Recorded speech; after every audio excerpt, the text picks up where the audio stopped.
Hello and welcome to the subject of effective technical communication. I am Parinda Prajapati and in today's video lecture we are going to cover unit 1 which is dynamics of communication. So let's begin. In this chapter there are different topics. So first is introduction to communication, then we have communication process, then we have types of communication, then we have interpersonal communication, and then we have intercultural communication. So let's see each one in detail. So first we have communication. What is communication? So communication is a word which comes from the communicate. So whenever we are sharing idea or thoughts, or whenever we are doing some conversation with another person, or we can say between two people or more than two people, so that is known as the communication. So here we have the definition that communication is a process of passing information and understanding from one person to another. We can also say that communication is the sharing idea or the thoughts between two person or more than 2%. So next we have process of communication. So what is the process of communication? So here we are going to see the cycle of communication, or we can say that how many modules are there whenever we are doing the communication. So here we have sender, message and receiver. So between sender and message we have encoding, and between message and receiver we have decoding, and then receiver is sending feedback to the sender, and we have one noise also there. So let's see each one in detail. So what is sender? We can easily tell that sender is the person who will initiate the message or who will form the message. Then we have encode. Now what is encode? So encode, that means whenever sender is sending the message, it will convert or translate the message into understandable form that is decided between sender and receiver. Suppose that sender also know the English and receiver also know the English, then the language or common language used between the sender and receiver is known as the encoding. Now next we have channel. So what is channel? So using this channel, sender will send the message. So like suppose I am the sender, and if I want to send the message, then there are multiple ways to send the message or to do the communication. Suppose I'm using some words like I'm speaking. Suppose I want to send my message using some writing communication, like I want to send email or later, or with using some reports or message. Suppose I want to communicate with voice call, video call, or some signs or facial expression. So these all are the different kinds of media. Then we have receiver. So receiver is the other person who will get the message. So whenever we do the communication, one is sender who will send the message, and the one who gets the message or receive the message is known as the receiver. So receiver is a person who will receive the message, and on receiver side decoding also done. So what is decoding? Whenever we are doing the encoding, same way receiver will decode the message, translate the message to the like common understandable format.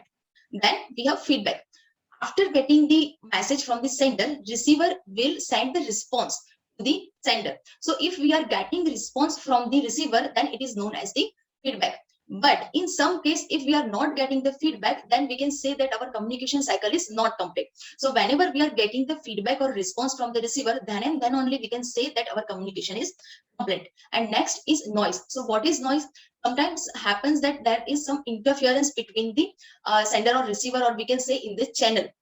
And what kind of interference? Suppose you are talking on phone call, then there may be some network issue, or in video call you have some internet issue, or suppose some poor encoding or decoding or poor understanding between sender or receiver, and due to all this we can't complete our proper communication, or our proper message won't be delivered. So this how noise works in the communication process, and whenever we do the communication, we try to eliminate this noise from the media or communication process. Next, we have types of communication. So how many types of communication are there? So basically there are two types of communication. First one is verbal and second one is non-verbal. So what is verbal? In verbal, we have two types of communication, oral and written. So whenever we are using words, whatever the form it may be, suppose in speaking, like you are just speaking or listening, and also you are using the words, and suppose you are writing, then in writing manner also you are using the words. So this is known as verbal. Now oral, we have speaking and listening. So if I give you the example of oral communication, then conference, meeting, group discussion or vivas, so these all are known as the oral kind of communication. And what is the written kind of communication? Journals, or you can say newspaper, articles or later reports. So these all are kind of communication known as the written kind of communication. Now next type of communication is non-verbal. So whenever we are not using words, but instead of that we are using some facial expression or gesture, posture, personal appearance, touch, proximity, silence. So these all are known as non-verbal communication. So we have categorized this non-verbal communication into kinesics, then proxemics, and then paralinguistics. So now let's see each one in detail. So what is kinesics? So kinesics is the communication with body language. Whenever you are doing the communication with using some body part or with some body language, then it is known as kinesics. In kinesics, we have personal appearance. This also comes under the kinesics. Then posture, then we have gesture, then facial expression, and then eye contact. So let's see each one in detail. So first one is personal appearance. So what is personal appearance? Personal appearance include clothes, jewelry, makeup, hairstyle, or we can say that how you look. So this all comes under the appearance. So let me give you one example here. Here we have one guy, and we can say that this guy has trimmed haircut, clean shaved, warm smile, like feel of confidence on his face, then formal dress, and firm handshake and correct body posture. So we can say that this person with his clothes, we can say that this person is working on some professional place.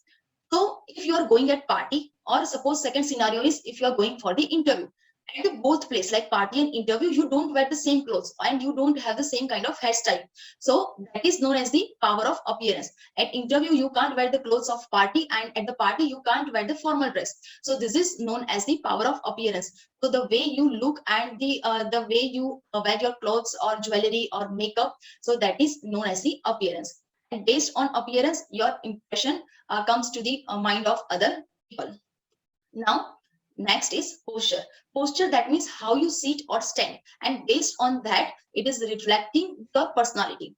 So suppose here we have two figures. In first figure, two persons are sitting on the chair, but one is with cross leg and second one is with open leg. So as you can see that cross leg lady indicates the unfriendliness and anxiety, but open leg guy indicates the friendliness, openness, and willingness.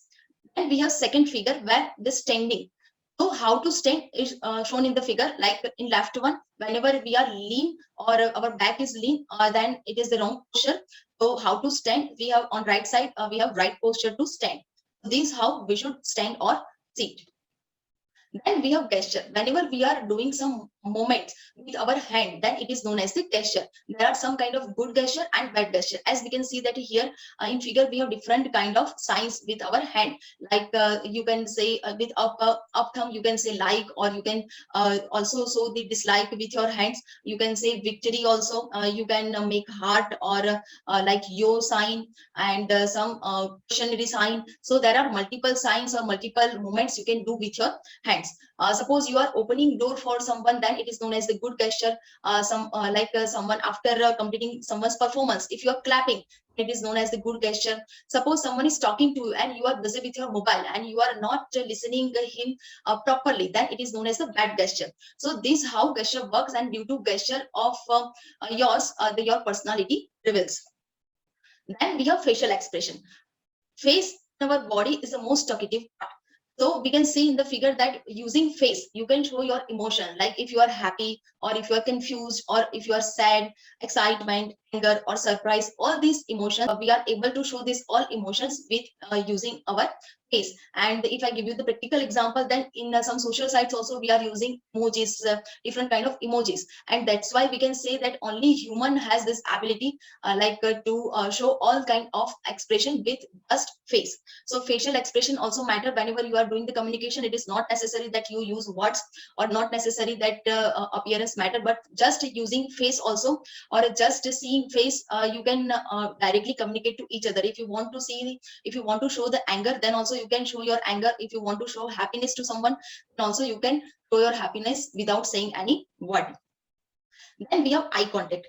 So how eye contact matter? Suppose you are sitting for the interview, and while appearing for the interview, if you are not doing the eye contact, or suppose you are giving viva, and at that time if you are not doing any eye contact, that means you are lack of confidence. You are not very confident about your answer, or you are not very confident about yourself. So whenever we are at such place, we should do, or we should maintain some kind of eye contact. But there is also one kind of bad eye contact. In that, the bad eye contact is staring. So whenever we are talking about the eye contact, it should not be like constant staring. So eye contact is good in interviews and vivas or group discussion, or whenever we are talking to some people. Then next is we have proxemics. This kinesics was all about the body language communication. Now what is proxemics? So based on distance also, we can directly identify that which kind of relationship this two person or the communicative person are sharing to each other. So suppose in this figure, as we can see that we have divided the distance into four different categories, like intimate space, personal space, social space, and public space. So suppose two person talking to each other, or two people talking to each other, and the distance between them is likely nearby 1 to 1.5 feet, or we can say the less than 45 centimeter, and it is known as the intimate space. Now who is sharing this kind of space? So we can say the husband, wife, or mother and child, or some family member, or like siblings. So they share this kind of space. Then if we are saying that two person are having the distance kind of 4 feet, up to 4 feet, or we can say up to 1.2 meter, then it is known as the personal space. So again, in this personal space, family members are there, or you can say the best friends or friends comes under this kind of space. Then we have social space. Whenever we are visiting some social event or a social occasion, then we are maintaining distance like up to 12 feet, or we can say the maximum distance is up to 3.7 meter. But whenever we are at the public space, so distance between stranger or at the public space is likely up to 25 feet or 7.6 meter. So suppose you are seeing two people, and the distance between these two people are like 20 distance between these two people is 25 feet, or approx 7 to 8 meter, then you can easily guess that there is no relation between these two people, or they are stranger, or they are at some public space. So this how we can easily guess, or we can easily judge the relationship between person. So this how distance also matters in communication. Then we have paralanguage. What is this? So this is known as paralanguage, where not just body language or not just distance, but also your voice matters. So whenever you are talking to someone, the quality of voice also matters. So what are the parameters of quality voice? Whenever you are talking to someone, then the speed of your voice, pitch of your voice, rate of your voice, the clarity, and modulation, and where the poses, like we should also know that where to pose and how to pose. So these all parameters also matters in the communication. So this is all about the linguistic, or we can say the parameters of quality voice. Then we have interpersonal communication. Now what is interpersonal communication? So whenever we are communicating, like communication happens between two person, it is known as the interpersonal communication. So whenever we do the interpersonal communication, so there are many kind of advantage. Now interpersonal communication, that doesn't mean that we are talking to a family member or just friends. We should develop the communication skill, or we should develop the interpersonal communication skill between like a stranger also. Like it's not like that, suppose there are more than 100% working in your company, and you are talking with one or two only. So if you are developing your interpersonal communication skill, then so many abilities or so many skills also developed in you. Like you develop the teamwork ability in you, like as we can see in the figure. Like first we have teamwork. So if you are doing the interpersonal communication, then teamwork skill also develop in yourself. And staying positivity, the more you talk to someone, the more you stay positive. And the problem solving skills, as a student, you always discuss the problem, or you always discuss the question and answer between friends, or like different students or classmates. So due to this, the problem solving skills also develop in yourself. And questioning, the more you talk, the more you communicate, the more you do the conversation, the more kind of questions get in your mind. So this how you can develop the questioning skill. And we have emotional intelligence. The more you communicate, more emotional intelligence develop, the more emotional intelligence skill also develop in yourself. Like if you're talking to someone, and you can while talking or while doing the conversation, you can easily judge his or her emotional mind state. Then we have conflict resolution. So what is conflict resolution? If there is conflict between two person or two people, then we can easily resolve if we talk. So it is always recommend that if you have some conflict with your friend or family member or classmate or colleague, then always do the communication. With communication, we can solve our conflict. Then decision making skills, self awareness. So these all skills develop whenever we are doing the interpersonal communication. Now next we have intercultural communication. What is intercultural communication? So just like interpersonal communication, if we are doing the communication to other culture person, like communication between people from two different culture is known as the intercultural communication.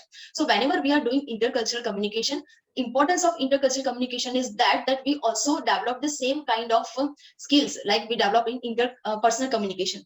But with that, Like here in this figure, we can see that it is not necessary that always you are meeting to the same culture kind of person or people. Suppose you are working at company, then it is not necessary that if you are from Gujarat, then he or she will be also from the Gujarat. He or she may be from north or south or east or west, or he or she may be out of India also. Then what happens that due to the different culture, your mindset also developed for the different culture positivity or awareness, and different culture team also get developed in yourself.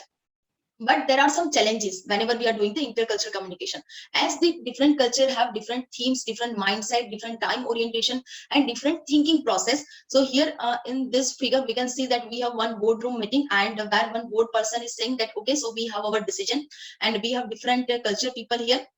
So someone is saying like approved, and someone is saying, okay, yes, I'm agree with that. But someone is saying that, can we talk about it? That means he is not agree with the decision, or he want to discuss more. And some other lady is like, should we discuss first? That means she is not aware about the scenario, or she is not aware about the how the decision has taken. So she want to discuss first, and then she want to come up with the solution or conclusion or decision. So whenever we are talking about the globalization, then this kind of challenges also there. So we need to take care about this kind of challenges, and this how different types of communication happens. So this is all about the communication.